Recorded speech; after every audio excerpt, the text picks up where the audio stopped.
Blessings, blessings. It is my pleasure to have my man here today on the latest episode of Stock Risers from Rapzilla. My man Will Cata. Salute. How you doing, brother? My God, what up? Man, what it is, man. Long so time glad. coming, man. Yes, sir, man. Word. What a blessing, man. I appreciate you taking time to come out. You know what I mean? Sitting down with me for Rapzilla. This your man Witness. And most of you all know Will Cata in the building. Oh, slick. All right, so Will, man, I'm glad to have you here, man. How things been with you, man? Man, everything been good. Just brought my son into the world. Shout out to William, my wife Zadie. A lot of y'all hear her on some of my music. Just fatherhood, getting this music done and, you know, grinding it out, man. Great. Yeah. Great. I mean, I think that's a perfect way to start the interview off, man, talking about your son. Yes, You sir. introduced the world to your son in your latest video, man. So talk about how has fatherhood changed you, man? Like, what has that taught you so far, having a newborn? Well, definitely that life got that much more serious. Yeah, we walk with the Lord and we try as much as we could to be led by the Spirit and live out our purpose. But when you got a little you, it's 10 times more that serious because he can only rely on me and his mom's right now. So it's like, I gotta make sure everything is everything. But I don't think it hit me as, like, it ain't hit me yet. Probably because he's not old enough to really talk, and I don't know, just like, I know he gonna have his own personality. But, you know, it ain't hit me yet. When I see pictures of me and my son, it hit me sometimes, but it feel regular still. Yeah. Okay. So what did you say his name was again? So my name is William Anthony Cata. Okay. My son's name is William Asher Cata. Okay. Asher's one of the tribes, I believe. Okay, that's dope. My wife came up with that. Oh, that's dope. Yeah. That's dope. So, speaking of your name, William Cata, are you the first William Cata, the second? You know, speaking of like family history. I'm the first William Cata. William came from my grandfather. Cata, I believe. So my great grandfather on my mom's side is from Panama. Okay. And I believe he escaped over here. That's how the story goes. He escaped over here from Panama on a boat. And when they asked his name, he made his name up. Pretty sure he heard the name Cata before, probably. I think it's a Spanish name. But he told him that was his name. Okay. But I don't know. You hear the stories through the grapevine of families, and I don't know how it went back then. If you needed birth certificates, this, that, and the third, how you was able to get your citizenship without certain things. But that's how the story goes. That's and dope. I just carried it on. That's dope for you to even know that part of history of your family. Yeah, So man. speaking of family history, you being from the Bronx. Yeah. Talk to us, man. That's the birthplace of hip hop, the man. What was birthplace your of hip-hop, upbringing like man. in the Bronx? Talk to us, bro. Man, the Bronx is rough. Of course, they got a lot of infrastructure and things that was built these days. I'm from 161st, East 161st, between Prospect and Union. Okay.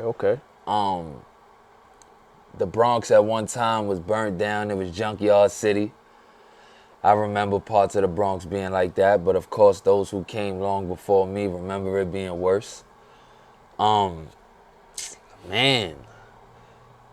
I was the youngest of 3 boys, 4, but my brother Trey was like back and forth between our house and his mom's house. I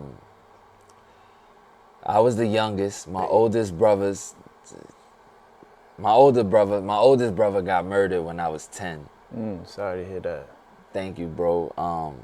My middle brother, Los, he wrote my first rhyme. Dope. Hip hop always been a big part of my life.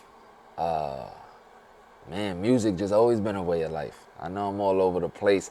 I started rapping when I was about 8 years old, 8, 9 years old. I wanted to play basketball. I wasn't that tall. We had dial-up internet. A lot of y'all remember dial-up internet. So, America Online. Yep. So, with dial-up, it's not as quick as it need to be. So you can't really watch videos. But I used to pull up the And1 mixtape, Hot Sauce, the moves, but I used to have to learn the moves by looking at screenshots. That's how real it was. So it wasn't the video, it was like step 1, do this, step 2, do this. Because the internet was so slow. Right, it was so slow. So I used to run around the crib with this little basketball and, practice like that. Then one day my brother, he always used to build like, little home studios or, so we had a little home studio in the crib. A lot of y'all who probably been doing music remember Acid 4.0. Fruity Loop's always been out. He had the computer microphone, the little white skinny joint before he actually started to set up. And yeah, man, he wrote my first rhyme and was like, yo, say this. Said the rhyme, I liked how it sounded. From there, I started writing my own rhymes. But even before that, I would go to school and I would print out lyrics, 50 Cent lyrics, like just different people. But I grew to really like 50 music. And before I knew who 50 was, it was Fabulous, it was Nas, it was Jay. 50 been doing this thing, but it wasn't until Winkster dropped. It was on a few mixtapes. That we started to be aware of him. My brother played me some of his stuff, and then the whole unit had it on lock. Banks versus Cassidy mixtapes, all of that. So what I would do was, we had nothing but instrumentals. A lot of y'all who been rapping, y'all know about J. Arms, How to Be an MC. J. Arms had a lot of volumes. We would take the J. Arms joints. I would get different instrumentals, and I would get the lyrics to them, print them out, and I would rap them as if I was the rapper. And once I knew how to do that, and I could rap they song better than them, I started writing my own rhymes. And then from there, it just grew. I mean, it's a long history, man. From there, the week before I was in summer camp, I got kicked out because this kid said something about my mom's. It was stupid, but I ran down, chased him down. They said, we can't have that here, sent me back home to the Bronx. Then a week later, God works, man, because a week later, my brother ended up getting shot and he died. But within that time, I met Corey Guns, it's my brother. Met him, they had me battle somebody in his hood. He just got signed to Tommy Mottola, I believe over at Def Jam. I think when Jay became probably the president over there. And yeah, Corey he was throwing something in his neighborhood. Ran up to him. We chopped it up. Told him I rap. He told me, tell my pops. Papa Gat, we know him as Papa Gat. Peter Guns came across the street with the camera. Said, yo, come over here, battle this kid. Battled the kid. Smoked him. After that, the crowd went crazy. My brother died. We moved. I came back. That was in 2005. I came back in 2008. I was about 13 that summer. Linked back up with Guns. And from there was history, man. He allowed me to be a part of what he had grown from the ground up. The militia. Got militia tatted on me. You know what I mean? From there, just was working, man. Met my manager. We started to chill at Dougie Fresh house. And Dougie Fresh, shout out Uncle Fresh. I was around Square Off and all of them. I met my manager at the time who worked for 50 in the G unit in the office. She was interning, and then from there it was history. She became my manager. I ended up being around 50 in them. And from there I would just network, man. So to answer your question, growing up in the Bronx was it was a lot, man. New York, period, man. New York. So you throwing these names around like this light, you know what I mean? So let's talk about you being in the company of 50, Corey Guns, his son. So these are heavyweights, like real heavyweights in the game. How old were you at the time when this was going on? So I was about 9 years old, 10 years old when I met Corey and Peter. 50, I met 50 Banks and Yayo. And by the way, shout out to Yayo too, cause he's a real genuine dude. Okay. I could say that. You know what I'm saying? He opened his roof to me. Pause. Like, I stayed in his crib a few nights. He recorded. I got the vibe out. But Ye always looked out. I got around them when I was like 14. Okay. I'll tell you a crazy story. Dougie Fresh. I'm upstairs knocked out because that's how it is. Like, he got some brownstones in Harlem. So one of them is the main crib. One of them is like the crib everybody just wild out in. Like, music, like his media. Like the industry crib. Right. And one thing I give it up because he allowed everybody. He opened his home up to everybody in the hood. Like, pull up, good vibes. I don't like the word vibes, but you get it. Like, good vibes. Everybody pull up, do their music, this, that, and the third. I remember being asleep upstairs one time in a media house, and I just hear somebody coming upstairs. They on the phone talking business. I'm knocked out, but I'm up, but I'm not. Mm-hmm. He comes through the door. I hurry up and close my eyes. Fake sleep. It's fake sleep. He on the phone talking his business. He come tap me. You know where you at? I'm like, yeah.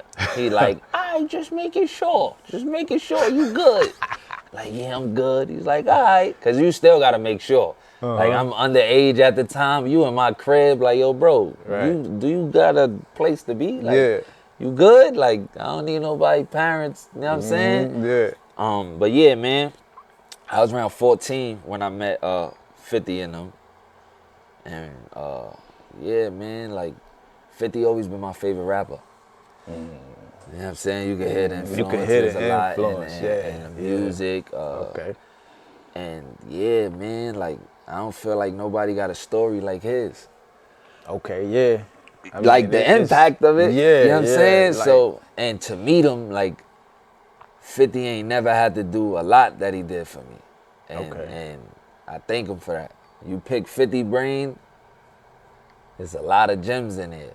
Yayo too. Banks always kind of stayed to himself, but it was always love with him too. Like, so it is a dope experience. And being around Peter Guns, my Uncle Peter, like, there's no way, and Lord Tariq, shout out Lord Tariq, Uncle Lord. But you're never gonna not know the history and the origins of hip hop growing up around those guys. Got it. You know what I'm saying? From the Grandmaster Cass and just everybody, bro. Like, yeah, man, like the greats, like, Peter's gonna school you, like, on everything, man. Instruments, the whole shebang. So I had a big advantage coming up under them. Right. And Corey is one of the greatest lyricists I've ever come across. I'm not just saying that to say that. They be trying to throw rumors out there that he writing for Wayne and all kind of stuff. Like, Guns is nice. And for me to come up under that, I had a head start on my lyrical penmanship and the do's and the don'ts, and just be authentic in what you do and just go with it, man. So I definitely say that. I got a good background and foundation of when it come to hip hop and music from those guys. And it only magnified when I started to branch out. 50 just taught me that can't nobody stop you, man. And you gotta start from somewhere, but hard work beat talent when talent don't work hard. Yeah, that's real. And how you presenting yourself matters. How you rapping matters. The way the world perceives you matters. Right. You know what I'm saying? It ain't about being fake. It's just perception is everything. And not deception, but perception. You know what I'm saying? It's not a bad thing for you to present yourself in a professional manner. Okay, so that's dope. Now that we understand your foundation, like how you got molded into the artist you are today, let's talk about your introduction to Christian hip hop. Well, since young, my pops, he always instilled Jesus in us. You know what I mean? Like, He always instilled Jesus in us. He used to rap himself, but like he was a reggae artist, dancehall artist. Went by the name Mr. Fab. But he always instilled the Bible and Jesus in us. We always knew, like, you pray, Jesus, the Father, the Spirit. It wasn't until later when I started running around the street and getting into things that the normal New York City teen gonna get into. You know what I'm saying? Street life. Living in the projects, from the block to the projects, like you become a product of your environment, but not knowing that your faith allows you to still become a product and a citizen of the kingdom of God. So no matter how far I ran and did what I did, God still pulled you back in, right? Yeah, he always had his hand on me, you know what I'm saying? And a lot of things in life transpires, and I think everybody goes through the moment where you living in this life so much and in the world so much that, especially, I can't say especially, when you belong to the Lord, Amen. Because I believe he calls and chooses who he pleases. I believe everybody's welcome. But God is still sovereign. We got a part to play. You don't know who's chosen, but God is God, so he will be God. All by itself. Right, and I believe that for those who belong, you could live in a world so much that you become polluted because the things of the world just is not gonna coincide with the things God instills in you when you belong to him. And he allows you to get that dirty to where you start to just feel like something's wrong. Start smelling yourself. Yeah, I don't know. Yeah, like, I don't know what it is, but something's wrong and it don't feel right. Even if everything physical-wise seems on point, but something is wrong. And I think God allows you to get to that point. I got to that point, sat me down.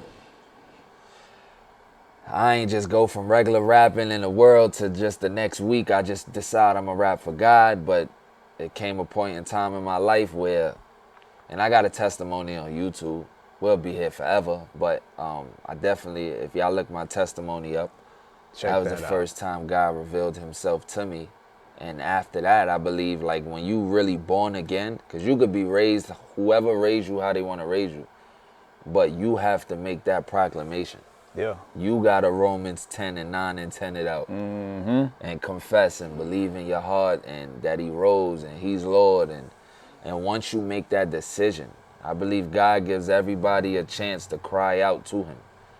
And I did that. And I didn't know how to defeat the demons and the spirits and the things that was going on in my life, really evident going on in my life. And when I didn't know what to do, I cried out to him, and he revealed himself. Then when I became actually born again, it's just like when a baby's born in the world.